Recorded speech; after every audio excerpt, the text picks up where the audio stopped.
Salam sejahtera, terima kasih karena bersama dengan saya di Nazaling Unity Channel. Akhirnya, yang kita tunggu-tunggu, apa komen Anwar Ibrahim selepas isu jalur gemilang, ilustrasi bendera jalur gemilang yang silap dibuat oleh sebuah akhbar berbahasa Cina. Dalam ilustrasi itu kelihatan bendera Malaysia kehilangan bulan sabitnya. Ini menyebabkan ramai marah, termasuk saya. Bagaimana mungkin sebuah akhbar yang sudah bertahun-tahun bertapak di Malaysia, yang dikenali ramai, boleh tersilap menulis ilustrasi tersebut. Ini menimbulkan kemarahan yang bukan sedikit. Termasuklah Ketua Duli Yang Maha Mulia di Pertuan Agong sudah pun bertitah menyatakan bahawa ini bukan satu perkara yang boleh diremehkan. Anwar Ibrahim akhirnya bersuara seperti yang kita tunggu-tunggu. Kata Anwar Ibrahim, silap ilustrasi bendera bukan kesalahan ringan, kata Anwar. Ada netizen yang mencadangkan, kononnya kata mereka, kalau tidak haramkan pun lesen Sinchu Delhi, ada yang mencadangkan gantung penerbitan Sinchu Delhi dalam masa beberapa minggu, bulan atau tahun. Ini supaya semua orang lebih berhati-hati. Pada masa hadapan, semua orang berhati-hati. Tidak pedulilah itu akhbarkah atau apa sekalipun, tidak harus berulang lagi. Ini betul-betul perlu pengajaran, kata netizen. Permohonan maaf tidak cukup.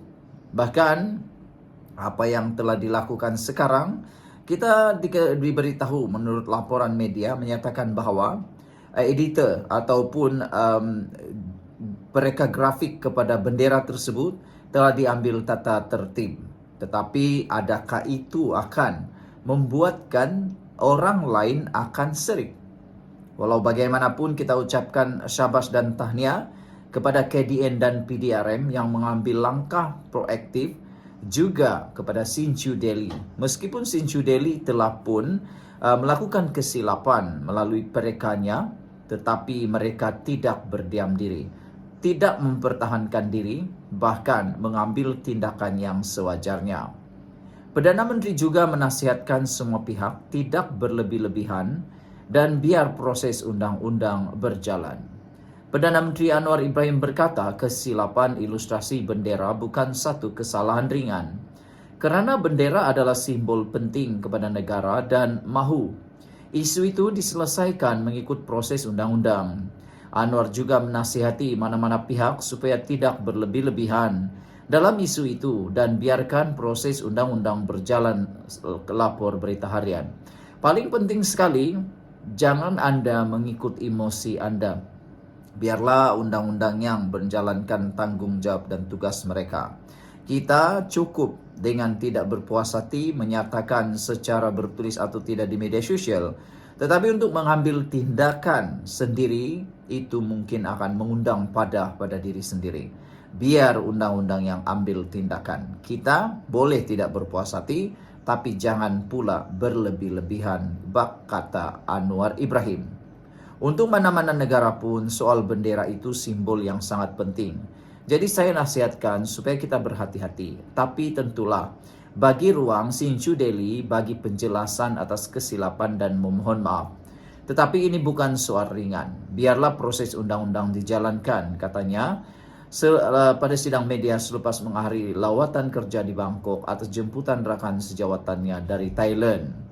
Beliau ditanya mengenai isu penyiaran ilustrasi jalur gemilang yang tidak lengkap di muka hadapan akhbar Sinchu Delhi. Kes berkenaan sedang disiasat mengikut Seksyen 3 dalam kurungan 1 kurungan C Akta Lambang dan Negara.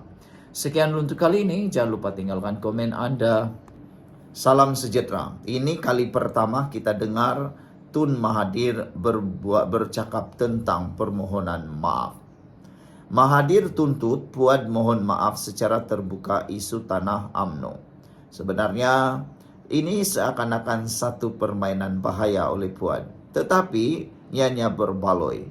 Dengan ini dianggap oleh netizen, diharap oleh netizen supaya Mahathir betul-betul saman Puad. Kenapa? Supaya masuk perangkap. Ada netizen kata, dengan kalau Mahathir betul-betul saman Puad, kes ini masuk ke mahkamah, semuanya akan terlondeh, semuanya akan terbongkar, semuanya akan terdedah. Di mahkamah nanti tiada satu pun yang akan tersembunyi. Jadi ramai netizen yang menyokong kalau betul-betul Mahathir buat saman terhadap Puad Zarkasi. Kata mereka, jangan kasih lama. Sebelum kita teruskan ulasan ini, siapa yang ada masalah kencing manis, gout dan tinggi darah, jangan lupa tekan butang produk dalam video ini. Karena ada satu produk yang saya kongsikan kepada Anda, beribu-ribu netizen penonton channel ini sudah membelinya. Mereka kata sangat mujarab membantu hidup mereka untuk kencing manis, gout dan tinggi darah. Jangan tunggu lagi, jangan bertangguh lagi. Bak kata orang, masa itu emas. Nanti kalau bertangguh-tangguh sudah teruk baru menyesal pula. Macam itulah. Sediakan payung sebelum hujan. Dan yang lebih baik lagi, produk ini adalah produk yang antara termurah di pasaran sekarang. Walaupun murah, dia terjamin halal, mujarab dan lulus KKM. Saudara, tersambung lagi. Kalau Mahathir saman Puad Zarkasi, netizen menyokong tindakan itu. Bahkan ada yang bertepuk tangan. Mereka kata, mungkinkah Mahathir akan masuk perangkap Puad Zarkasi supaya Mahathir boleh membawa kes ini dan keluar masuk mahkamah, bercerita tentang isu tanah UMNO dan semua kebenaran akan terbongkar di mahkamah. Karena di luar mahkamah, apa-apa pun boleh cakap, boleh kata semuanya air liur. Tapi di mahkamah nanti apabila semuanya dibicarakan, maka terlondehlah segala rahasia yang sulit-sulit. Dr. Mahathir mengemukakan surat tuntutan undang-undang terhadap ahli Majlis Tertinggi UMNO, Muhammad Puad Zarkasi, berhubung dakwaan bekas Perdana Menteri itu menghalang pemindahan sebidang tanah yang dipegang atas nama amanah parti itu. Menurut peguamnya Rafiq Rashid, surat tuntutan itu menuntut Puad membuat permohonan maaf secara terbuka kepada Mahathir di hadapan media arus perdana dan media sosial. Muhammad Puad Zarkasi hendaklah mengadakan satu sidang media terbuka di bangunan UMNO dengan jemputan media arus perdana serta media sosial dan membuat pengakuan bahawa penulisan atau penerbitan fitnah tersebut adalah kesilapannya. Dalam sidang media itu juga Muhammad Puad mestilah menyatakan bahawa penulisan fitnah tersebut jelas menuduh Dr. Mahathir sebagai seorang yang pecah amanah dan perkara itu tidak benar sama sekali, katanya dalam satu kenyataan. Surat tuntutan itu turut menuntut agar Puad mengemukakan permohonan maaf secara bertulis dan tanpa syarat dalam tempo 7 hari dari tarik notis tersebut dikeluarkan hari ini. Puad juga diminta memberi jaminan dia atau mana-mana pihak yang bertindak bagi pihaknya tidak akan mengeluarkan kenyataan yang mencemarkan reputasi atau integriti Mahathir tertakluk kepada persetujuan Mahathir sendiri. Dr. Mahathir mereservkan haknya untuk mengambil tindakan undang-undang berkaitan perkara ini sekiranya difikirkan sesuai manfaat dan perlu termasuk kepada pihak-pihak lain, tambah Rafiq. Ancaman tindakan undang-undang oleh bekas Presiden UMNO itu maklum balas terhadap hantaran Facebook Puad bertarik 12 April, Tun Mahathir mesti pulangkan harta UMNO. Ini susulan laporan media pada 10 April bahawa UMNO memfailkan saman untuk memaksa pejabat pengarah tanah dan galian wilayah persekutuan melaksanakan pemindahan hak milik sebidang tanah kepada parti itu. Tanah berkenaan terletak di Lot 40 Seksyen 51 Kuala Lumpur yang kini menempatkan Hotel Seri Pasifik. Ia terletak bersebelahan Pusat Dagangan Dunia Kuala Lumpur dan Menara Datu On yang menjadi ibu pejabat UMNO. Sehari kemudian Presiden UMNO Ahmad Zahid Hamidi mendakwa salah seorang pemegang amanah enggan memulangkan tanah itu kepada parti. Walaupun pemegang amanah lain telah bersetuju, namun dia tidak menamakan individu tersebut. Puad bagaimanapun secara terbuka menyasarkan dakwaan terhadap Mahathir. Dia pemegang amanah. Itu pecah amanah namanya kalau tidak mahu tanda tangan dokumen pulangkan harta. Sepatutnya 2008 lagi dia pulangkan harta tersebut, dakwanya kepada hantaran media sosial yang telah ditarik balik.